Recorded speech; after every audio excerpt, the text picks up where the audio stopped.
inta ugu badan waxa ku programsan new year resolution laakiin ogow hadii ma aragtay maskaxdan qaabka u shaqeysa afahanteed subconscious mind waxa la jirto haddii ka dhigatid marka ma aragtay in waxaan ka dhigatid isbedelka aragtina sameeysid wax lifestyle ah oo everyday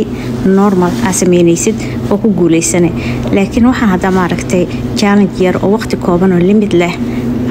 ugu talagalashtay waxa ku soo noqon doontaa shalay meesha ka tagtay waan inta badan oo guuldarooyinka ugu badan dadka ku sababo soo waxa rajeynayaa challenge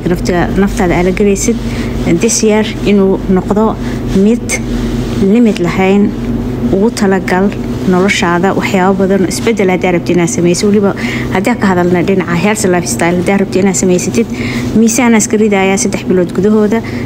bari waa kuugu soo noqonaya laakiin hadda u fikirtid si caafimaad leh una noolaada rabaa ina maxaldahay future-ka ka fikiraa rabaa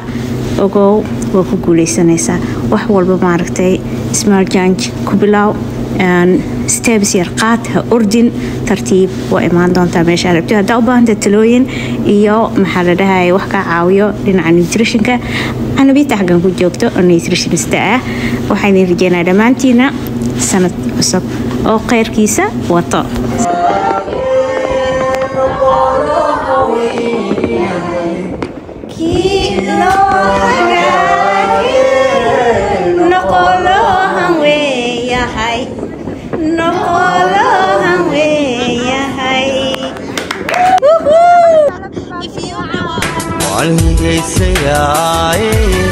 sanad waliba hoodiyo